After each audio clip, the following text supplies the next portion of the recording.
Hello friends, this video is especially for clarification about validity of checks. Cash के पिछले video में हमने ये कहा था कि किसी भी चेक की वैलिडिटी उस चेक के इशू करने के मंथ के बाद 3 महीने होगी। आप में से बहुत लोगों की क्वेरीज आई इस बात पे, आप लोगों के कमेंट्स आए कि क्या मंथ से 3 महीने बाद हैं या उस डेट से 3 महीने बाद हैं। आप में से बहुत लोगों ने रिसीट एंड पेमेंट रूल्स का रूल नंबर 45 कोट किया। आप लोगों ने मिनिस्ट्री ऑफ एक्सपेंडिचर का ऑर्डर जो है 2013 का, वो उसकी कॉपी सेंड की, उसको कोट किया और ये कहा कि 3 मंथ को छोड़ के 3 महीने नहीं है बल्कि इशू डेट से 3 महीने हैं। तो इसके लिए सबसे पहले तो आप सबका बहुत बहुत धन्यवाद, जिस तरह से आप लोगों ने रिस्पॉन्स दिया है और अगर कोई भी डाउट था तो उसको क्लियर करने का मौका दिया, या हो सकता है कभी हम भी गलत हों तो उसको भी आप सही करने में अगर लगे हुए हैं तो उसके लिए बहुत बहुत धन्यवाद। फिलहाल अगर आप अपने स्क्रीन पे देख पा रहे होंगे तो आपको एक पेज दिखेगा, सबसे ऊपर लिखा हुआ है rule number 45, it is of receipt and payment rules, और उसमें क्लियर लिखा हुआ है वही बात जो आपने कहा कि जिस डेट को चेक इशू होगा उस डेट से 3 महीने तक उसकी वैलिडिटी होगी। अब ये जो लिखा हुआ है ये लेटेस्ट है और ये अमेंड हुआ था 2013 में मिनिस्ट्री ऑफ एक्सपेंडिचर के ऑर्डर के बाद, जो आप में से बहुत लोगों ने हमें कॉपीज़ भी भेजी हैं, ठीक है। लेकिन उसके नीचे अब अगर आप देखें 6.2.10 ये पैरा है CPWA का, ठीक है। तो इसमें लिखा हुआ है कि जिस मंथ में चेक इशू होगा उस मंथ के बाद से 3 महीने तक उसकी वैलिडिटी रहेगी। तो अब ऊपर कुछ और लिखा है, नीचे कुछ और लिखा है। तो सबसे पहली बात तो जानने की ये है या समझने की ये है कि जिस डेट को भी ये बुक पब्लिश हुआ होगा, ठीक है, ये जिस ईयर में या जिस वर्जन का भी ये बुक है, जिस एडिशन का भी बुक है, तो जब भी ये बुक पब्लिश हुआ होगा तब तक मिनिस्ट्री ऑफ एक्सपेंडिचर का ऑर्डर 2013 का आ चुका था, तभी ऊपर अपडेटेड रूल लिखा है रिसीट एंड पेमेंट का।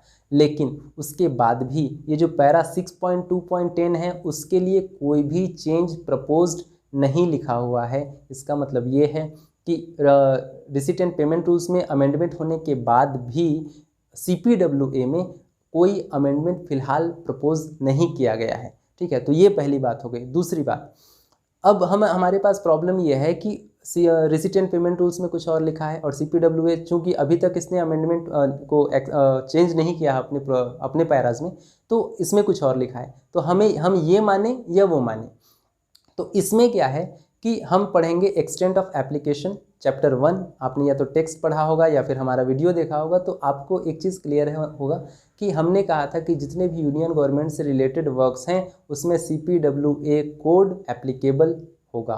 तो ये चीज़ है कि अगर ये एप्लीकेबल है तो अगर हम वर्क से रिलेटेड चेक्स की बात करेंगे तो यहाँ यही एप्लीकेबल होगा। अब रही बात एग्ज़ाम की, तो सबसे पहली बात तो ये कि मेरा पर्सनल व्यू है, अगर आप PC16 का एग्ज़ाम दे रहे हैं और आपको ये पूछा कि क्या होगा इसका वैलिडिटी, तो अगर PC16 का एग्ज़ाम दे रहे हैं तो आप इसको लिखेंगे द मंथ, उस मंथ के बाद से 3 महीने। अगर आप PC8 का एग्ज़ाम दे रहे हैं तो वो तो बाय डिफ़ॉल्ट आपको रिसीट एंड पेमेंट रूल्स के अकॉर्डिंग ही होगा, तो वहाँ आप लिख देंगे जिस डेट को इशू होगा वहाँ से 3 महीने। कुछ लोगों के आए कमेंट्स कि 90 डेज़ भी होता है, मुझे फ़िलहाल ऐसा कोई रूल नहीं मिला है। अगर किसी को मिलता है तो प्लीज़ फॉरवर्ड करें, ताकि हो सकता है हमने कुछ गलत कहा है या हमने जो रेफ़र किया है वो अगर पुराना एडिशन है तो हम कम से कम सुधार सकें और सबको बता सकें।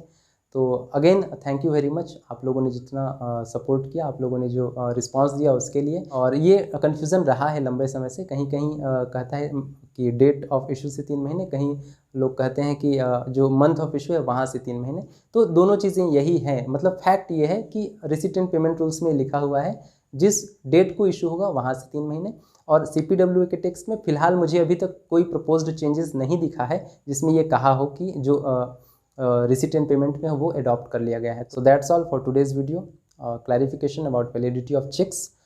We are trying our best to bring the latest, genuine and most authentic material to you. फिर भी अगर हमसे कोई चीज़ मिस हो जाती है या फिर हो सकता है कि हमने ऐसा कोई टेक्स्ट रिफ़र कर दिया है जो बाद में अमेंड हो गया है, तो please your suggestions are most welcome. अभी तक का जिस तरह का रिस्पांस आपका रहा है उसके लिए बहुत बहुत धन्यवाद। I hope you will be always supporting and you will do best in your examinations. Thank you very much. Jai Hind.